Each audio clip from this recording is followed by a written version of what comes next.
What's good, y'all? Welcome to Just After My Bedtime.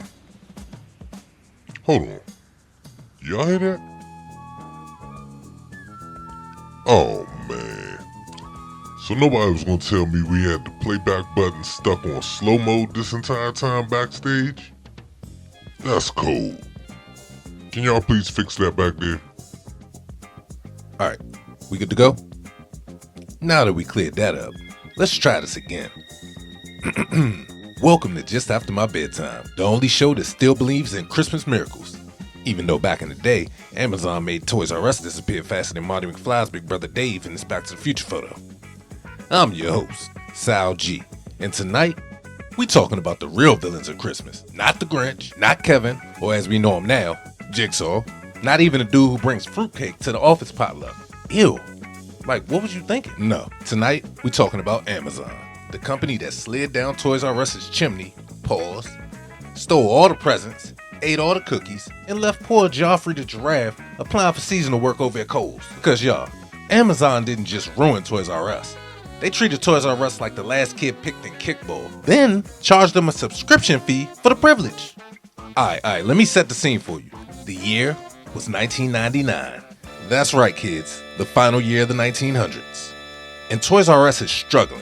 Their website just crashed harder than the Beanie Baby hype of 98, Christmas orders arriving late, customers riding in the aisles, and the FTC fined them $350,000 for messing up the holiday deliveries. That's how bad it was. The government literally said, nah, y'all ruined Christmas, and now you gotta pay up. So, along comes Amazon. Young Amazon. Inconspicuous Amazon. Still using clip art logo Amazon. And they walk right into Toys R Us's office and they say, "We worried about you, man. Do you need some money?" like Quentin did Hopper in Best Man Holiday. And Toys R Us, of course, admitted yes. So they agreed. You handle the website, we handle the toys. A beautiful partnership. Christmas magic, like Rudolph teamed up with Frosty. Except, Frosty was secretly storing your customers' information and flipping your toys out the back door. So here was the deal. Toys R Us pays Amazon $50 million a year, plus a slice of sales. Fair, I guess. In exchange, Toys R Us gets exclusive toy rights on Amazon. You hear that? Exclusive rights. That word is important, because 3 peasy years later, Amazon was like, exclude what? Oh, I thought you meant for now, and that was years ago. Times are changing. Next thing you know, Hasbro shows up, Mattel shows up, independent sellers show up, some dude selling Yu-Gi-Oh cards out of his college dorm, he even shows up. And Toys R Us was like, y'all letting other people sell toys on our page. And Amazon shrugged like, it was never our page. Y'all never even had enough variety for all that. Us kids and consumers was like, variety? Toys R Us literally had 12 hours dedicated to toys nobody asked for. I could still smell the plastic. Then Jeff Bezos himself shows up. He tells Toys R Us, stock more toys, stat, or we finna let others sell on your block. And Toys R Us is like, newsflash, buddy, others are already selling. Alright, I don't know why I just assumed Toys R Us's voice was like a newsflash buddy type of aggressive, but anyway, back to the story. Then Amazon just hit him with the corporate version of, dang, that's crazy, and continued business as usual. So you know, Toys R Us sued, Amazon countersued. They fought from 2004 all the way to 2006. Toys R Us won the case, but lost 6 years of e-commerce momentum. And we all know 6 years in tech is like 400 years in regular time. That's like the difference between a flip phone and a Neuralink. But guess what? Amazon wasn't even the final boss, because in 2005, private equity showed up, like 3 evil kings, Bain, KKR, and Vernado. They bought Toys R Us for $6.6 billion, but only $1.3 billion of that was their money. The rest, debt dumped on the Toys R Us like leftover wrapping paper. Suddenly, Toys R Us is paying $400 million a year, just in debt payments. $400 million. That's not a debt payment. That's a Christmas halftime artist showcase special on Netflix.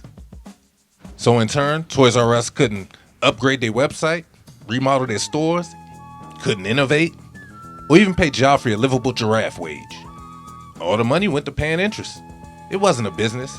It was a hostage situation.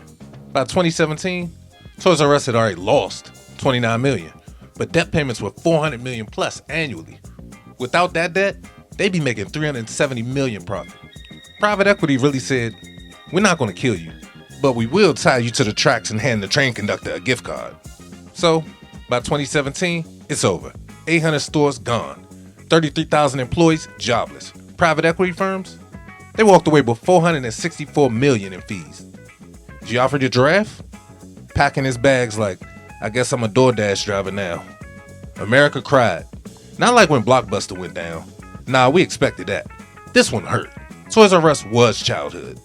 Toys R Us was Saturday mornings. Toys R Us was the Super Bowl for kids. It was Christmas every day. That's an underrated movie, by the way. I think y'all should check it out. I should probably link that movie in the bio. Anywho, walking into Toys R Us felt like Santa handed you the aux cord. And then 2020 hits. The final insult. Toys R Us decides to relaunch. And who do they partner with? Well, won't you color me surprised? It was Amazon all along. Perhaps for good. Like Wicked. The same company that set them up, knocked them down, and sold the pieces as open box, like new. That's like the North Pole hiring the Grinch as head elf. It makes about as much sense as the Wet Bandits, or as we know it in this movie, the Sticky Bandits going after Kevin in Home Alone the sequel. It's like y'all ain't learned from the last movie?